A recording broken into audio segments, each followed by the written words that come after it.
Isa'y muling nabuhay. Hallelujah, hallelujah. Tayo ngayon ay nasa ikatlong linggo na paglilibang natin ang muling pagkabuhay ng ating Panginoon sa Kristo. Sa ibinahayag sa atin sa Ebanghelyo sa Juan, ito rin ay yung ikatlong pagkakataon na nagpakita sa Jesus sa kanyang mga alagad. Sabihin sa itinuturing na 12. So, iba pa po yung mga disipulo. Iba pa rin yung pagpapakita niya sa mga kasamang kababaihan. Ito ay para lang doon sa tinatawag natin mga disipulo. Yung unang pagpapakita ay noong mismo linggo ng pagkabuhay. Kailangan hindi kasama si Tomas nung nagpakita sa Jesus sa kanila. Absent. Yung ikalawang pagpapakita ay ikalawang linggo na Sunday. Kasama na si Tomas. Kaya nga doon natin nakita na hanggang hindi ko nilalagay ang aming mga daliri sa sugat ng kamay ni Jesus, hindi ako maniniwala. At ngayon, ito yung ikatlong pagpapakita. Sabi na natin ay nasa pangpang ng lawa ng Tiberias, o kung tawagin nito sa banal na kasulatan ay ang dagat ng Galilea, Sea of Galilee. Pero ito po ay lawa po ito. Ito po ay tubig kabang, katulad ng ating lawa.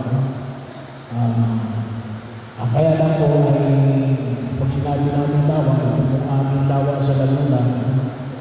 Ito yung pinakamalaking lawa sa Pilipinas. Hindi ko lang po alam kung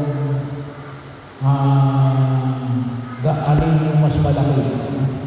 Yung lawa ng Tiberias at yung lawa ng Laguna. Pero katulad po natin, yung lawa ng Laguna, laki ng sakot niya. Laguna, yung probinsya ng Rizal, umaabot yan ng Taguig, Pasay. So, bahagi yun na nakita natin ay bahagi pa rin yung Quezon.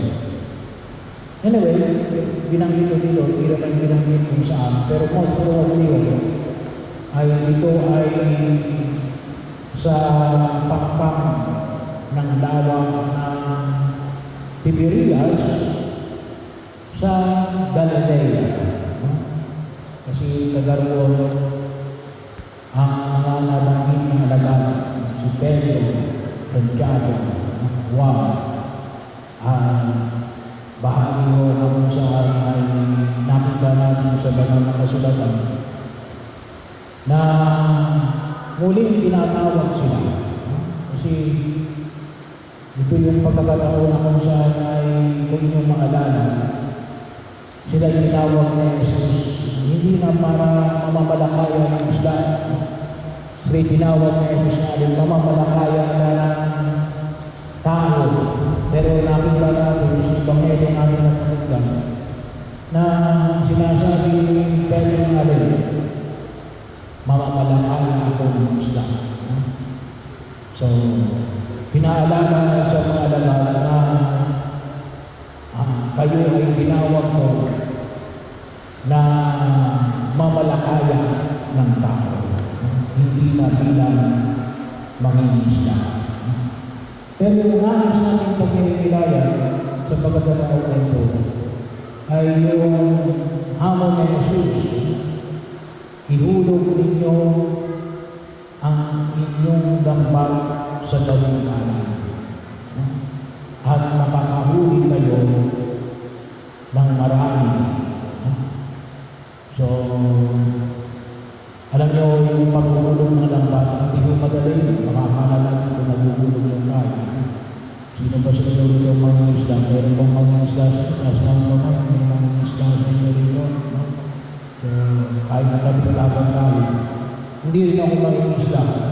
Pero hindi mo basta madali yung pag-uulong ng lamba. Kinakailangan na may sapat ka na lakas para makapag-ulong ka na. Lalo-lalo na yung sitwasyon na kinabibilangan ng muling pagtawag ni Jesus sa mga alagad na kami na wala silang mahuling magdamag. Ibig sabihin, masaan na yung lambat. Mabigat daw yung lambat kapag basa. At may tekniko sa paghuhulog ng lambat. Kapag hindi ka marunong, baka madala ka.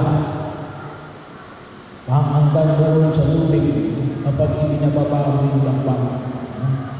Kaya bahagi yun, pinakailangan i-spread mo ng maayos.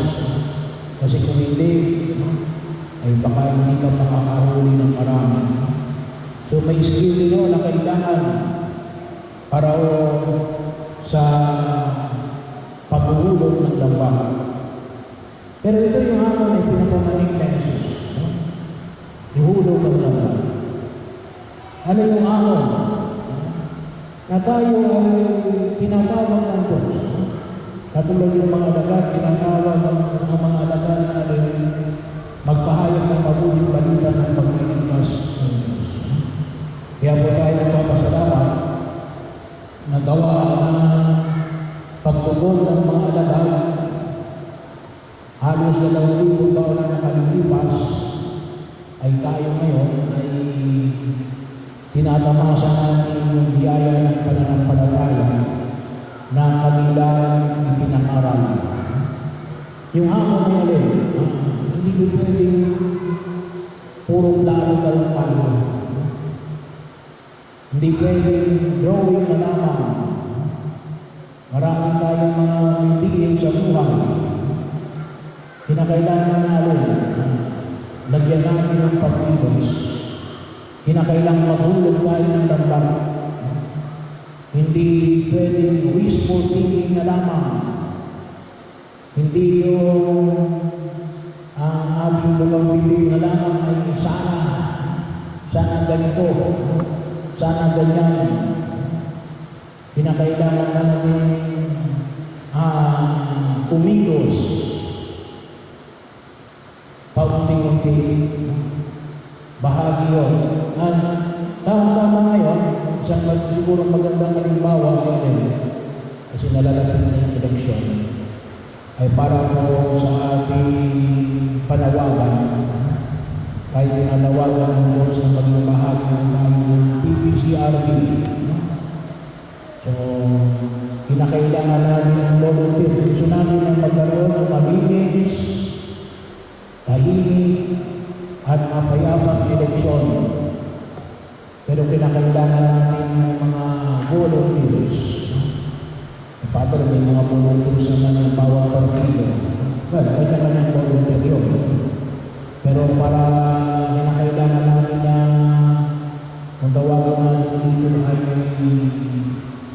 yung nasa gitna, kinakailangan natin ang PPCRB. So kaya po tayo nananawagan ng mga nagnanais na maging mga volunteers na nabanggit na gawain.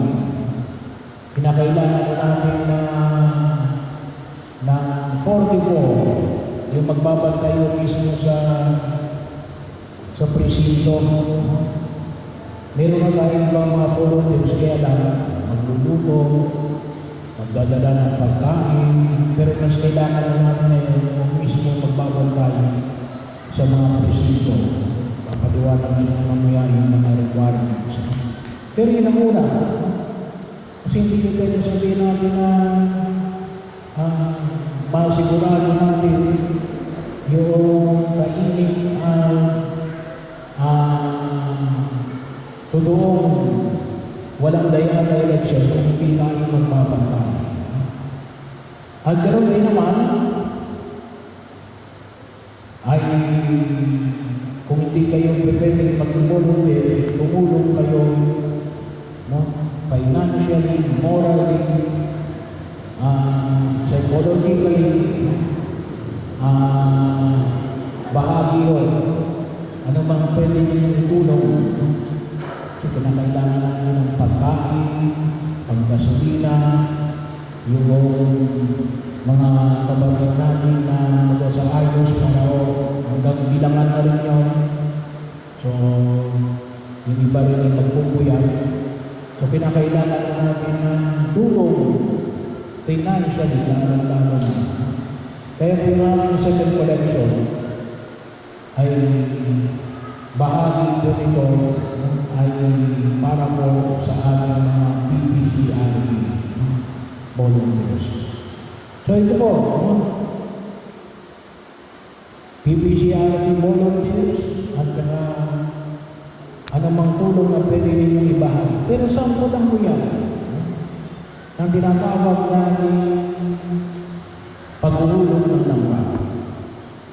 So maaaring yung iba pa po yung pagtawag sa atin ng Diyos. Baka mamaya ay iba yung inuulugan natin ng lambat. Dapat po yung pag-uulog natin ng lambat ay nakabalagi na dito ka ba tinawag ng Diyos. Bagaganoon at kung diyan ka tinatawag ng Diyos, ay kinakailangan magbigay tayo ng maliwanag na pagkilos upang sa ganon ay hindi lamang manatiling drawing ang ating mga mikiin sa daigdig na ito, ngunit magkaroon ng sapat na kaganapan dahil si Kristo ay tunay na muling